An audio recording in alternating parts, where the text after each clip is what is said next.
Puji nama Tuhan, pagi hari ini kita boleh bangun dalam keadaan sehat dan kita siap menerima kebenaran firman Tuhan yang akan memberikan kekuatan, memberikan hikmat pengajaran di dalam kehidupan kita.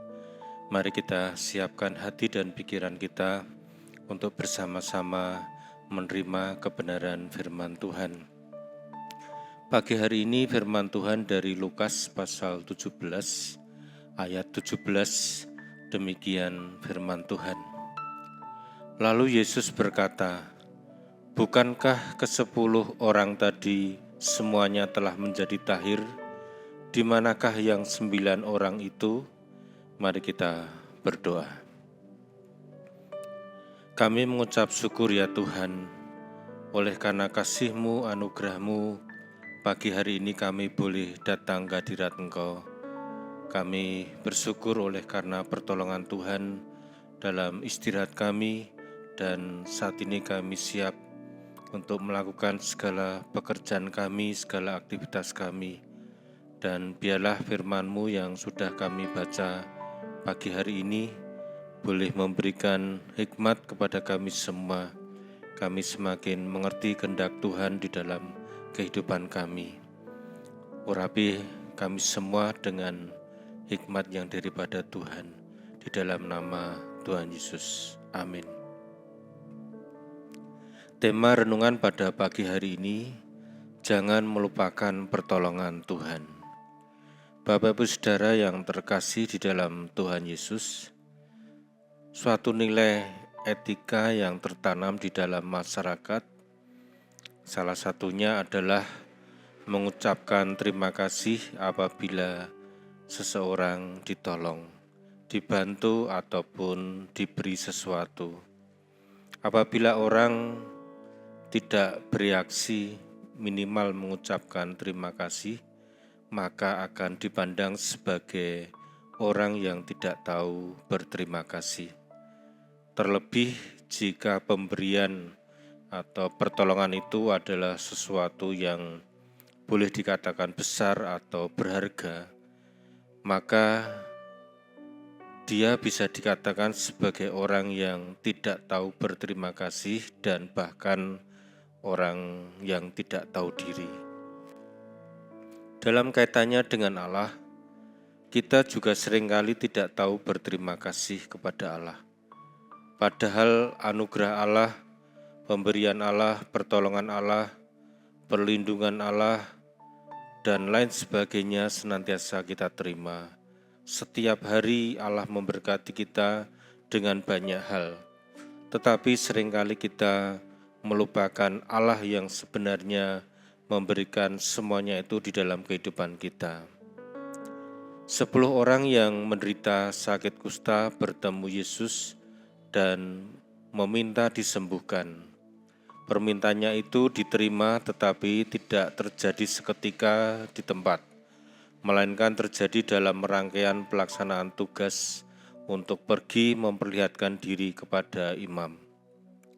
Ke-10 orang itu sembuh, tetapi inilah masalahnya, bahwa 9 orang dari 10 orang itu tidak kembali kepada Tuhan Yesus yang telah menyembuhkannya. Bapak Ibu Saudara, Tuhan Yesus tentu tidak membutuhkan imbalan, ucapan terima kasih, penghargaan, atau apapun untuk dirinya.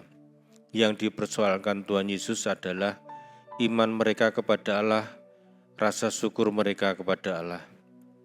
Jadi dapat dikatakan 9 orang yang disembuhkan itu tidak sembuh secara total sebab masih tetap menderita sakit, yaitu sakit kekurangan rasa syukur atas berkat-berkat Tuhan yang terjadi atas hidupnya. Bapak Ibu Saudara, kalau kita lihat jumlah perbandingannya, orang yang sembuh sepenuhnya dalam kehidupan adalah 1:9. Betapa sedikit orang yang ingat Tuhan setelah menerima berkat-berkat-Nya, pertolongannya. Saat ini masih banyak orang yang tidak mengenal Allah, tidak bersyukur kepada Allah. Bagaimana dengan kita? Yeremia 38 ayat 19 mengatakan, "Tetapi hanyalah orang yang hidup, dialah yang mengucap syukur kepadamu, seperti aku pada hari ini. Seorang bapa memberitahukan kesetiaanmu kepada anak-anaknya." Orang yang hidup adalah orang yang bisa mengucap syukur kepada Tuhan. Apa yang kita terima di dunia ini tidak akan sia-sia jika itu membawa kita percaya, beriman kepada Allah. Namun seberapapun banyaknya kita menerima dari dunia ini, jika kita tidak percaya atau beriman kepada Tuhan, sesungguhnya semuanya akan sia-sia. Oleh sebab itu, marilah kita selalu ingat akan pertolongan Tuhan.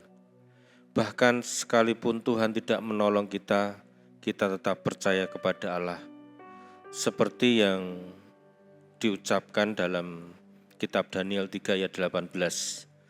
"Tetapi seandainya tidak, hendaklah Tuanku mengetahui ya Raja, bahwa kami tidak akan memuja dewa Tuanku, dan tidak akan menyembah patung emas yang Tuanku dirikan itu." Sadrak, Mesak, Abednego, orang-orang Yahudi yang setia kepada Allah, diperintahkan menyembah kepada patung emas yang didirikan Raja Nebukadnezar. Namun mereka tidak mau menyembah dan akibatnya dapat dihukum mati. Tetapi mereka tegas, sekalipun Allah Israel tidak menolong mereka, mereka tidak akan menyembah patung yang dibuat oleh Nebukadnezar. Itulah iman yang sejati. Bapak Ibu Saudara, ketika Tuhan menolong kita, jangan sampai kita melupakan Tuhan. Bahkan sekalipun Tuhan tidak memberikan apa yang kita inginkan, seharusnya kita tetap percaya kepada Allah dengan segenap hati. Amin. Mari kita akan bersama-sama berdoa. Bapa di surga, ajarkan kami dapat melihat akan berkat-berkat Tuhan yang sudah Tuhan berikan dalam kehidupan kami. Banyak pertolongan-pertolongan Tuhan yang Tuhan berikan dalam kehidupan kami. Tetapi seringkali kami melupakan Tuhan. Kami tidak ingat bahwa semua pertolongan, semua berkat, semua yang Tuhan berikan itu adalah dari Tuhan, Allah yang kami sembah. Ampuni kami jika selama ini seringkali kami tidak tahu berterima kasih, bahkan kami melupakan Allah di dalam kehidupan ini. Biarlah kami senantiasa mengingat Tuhan, bersyukur kepada Tuhan atas segala berkat, pertolongan yang Tuhan berikan dalam kehidupan kami. Terima kasih ya Tuhan. Bahkan sekalipun sebenarnya ketika Tuhan tidak menolong pun, biarlah kami tetap memiliki iman percaya bahwa Allah lah yang harus kami sembah, Allah yang harus kami taati di dalam kehidupan kami.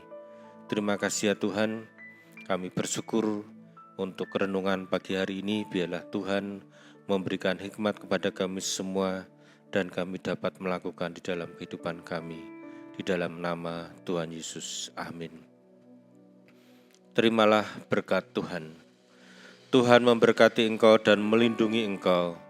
Tuhan menyinari engkau dengan wajah-Nya dan memberi engkau kasih karunia. Tuhan menghadapkan wajah-Nya kepadamu dan memberi engkau damai sejahtera. Kiranya berkat, anugerah, kasih dari Allah Bapa, dari Tuhan kita Yesus Kristus, dan persekutuan dengan Allah Roh Kudus menyertai kita dari sekarang sampai selama-lamanya. Amin. Selamat pagi, selamat beraktivitas. Tuhan Yesus memberkati.